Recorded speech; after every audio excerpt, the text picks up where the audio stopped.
The Senate's debating whether to cut 160,000 people off the NDIS right now, today. In the middle of the debate, two different institutions have looked at the same government, the same scheme, and come back with two completely different numbers for how much of it is actually a fraud. One says 2%, one says 10%. Nobody's lying as far as I can tell. That's the strange part. I'll explain why in a minute. Start with where this actually is.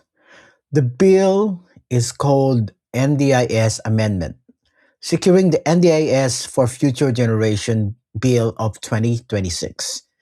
Debate opened in the Senate on Monday. It exposed expected to pass this week with coalition support, cutting at least 160,000 people from the scheme and banking 37.8 billion over 4 years. That's the single biggest savings in May's budget. Green Senator Jordan Steele John stood up in that chamber and said this: "The eyes of a 5.5 million disabled people fall at this moment on this parliament."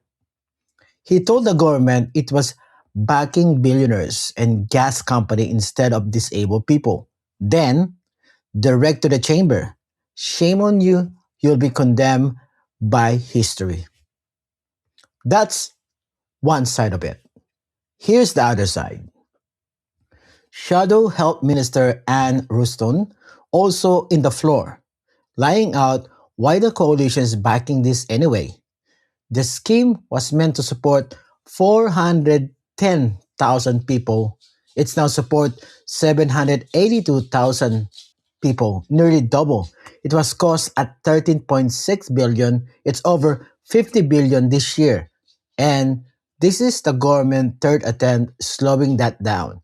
8% growth promised in 2023, missed.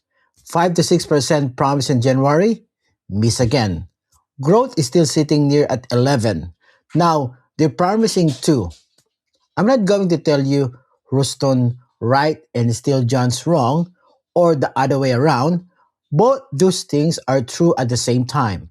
The scheme really has grown that fast, cutting 160,000 people off is really will do a real damage to real lives, which is what Steele John is standing up for. What actually moved this week isn't the fight itself. We'd covered that fight before. It was got negotiated inside it. The government and the Greens landed on a real amendment. The minister power to slash funding across the whole categories of support gets limited. Any decision made by an algorithm now has to be reviewed by an actual human being. And the rule books it's using has to be public before it's switched on. And there's a new line in the bill saying nobody can be forced into a restrictive practice, including forced medication, just to say eligible for support. The lawas, that last one is worth sitting with a for a second. Somebody had to write a law that says you can't be drugged against your will to keep you in NDIS package. That's not a hypothetical this bill invented. That's a gap somebody found. Now, the number I actually want to talk to you about tonight. The Grattan Institute, a think tank nobody accusing of being soft on government ways, put a submission into his inquiry. Their number? Fraud accounts for 2% of the savings in this bill. $900 million out of a $337.8 billion package. Ruston, on the other same day, in the same chamber, cited a different figure.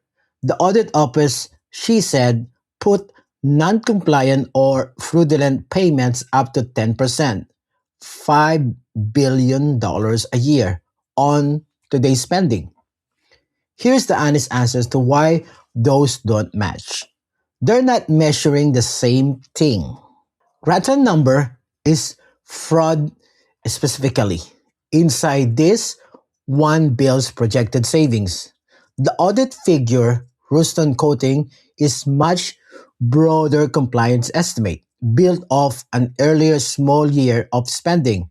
It lumps genuine fraud in with the incorrect claims and non-compliant paperwork. Different bucket, different year, different math. Neither side is cooking the book, as far as I can tell. Fraud has just become a word both sides can point at while meaning something slightly different. That's exactly the kind of gap that easily to explain in a fast debate. People with Disability Australia's acting chief executive Megan Spindler Smith isn't arguing the fraud numbers at all. She's arguing the plan underneath the cut. We are feeling pretty devastated, she said. And her specific core is Thriving Kids, the $2 billion program meant to catch people who leave the NDIS. Right now, it's only cover kids up to age 8. Nobody told her what happened to a 9-year-old or a teenager or an adult. Health Minister Mark Butler says that gap gets filled. He's meeting with technical group building the new eligibility test. He says the state will have a system ready. Independent Senator David Pocock isn't convinced either. He is not talking about numbers. He's talking about the Disability Royal Commission own warning. Cut people off from community and you raise the risk of isolation and everything that comes with it. Two other things worth knowing about. Moving fast this week. Albanese and opposition leader Angus Taylor talked Monday about the government other big piece of legislation, the news media bargaining incentive, the bill that makes platforms like Google, Meta pay for Australian journalism or face a charge. Out of that conversation, platform now needs 8 commercial deals with publishers, not 6. No single deal can cover more than quarter of what platform owes, and 5% of whatever get collected goes straight to AAP. The newswire, worth flagging that details is still reported, not fully locked down, since this came through only one line of reporting so far. And the Treasury's second batch of tax changes, the one covering capital gains and negative gearing, went out for consultation on the 4th of August. That window closes the 21st, 3 days from now. What to watch? The NDIS vote itself this sitting week, most likely before Thursday. Watch whether the restrictive practice and the automated decision amendment survive a final reading unchanged, because that's usually where the negotiated deal quietly get trimmed back.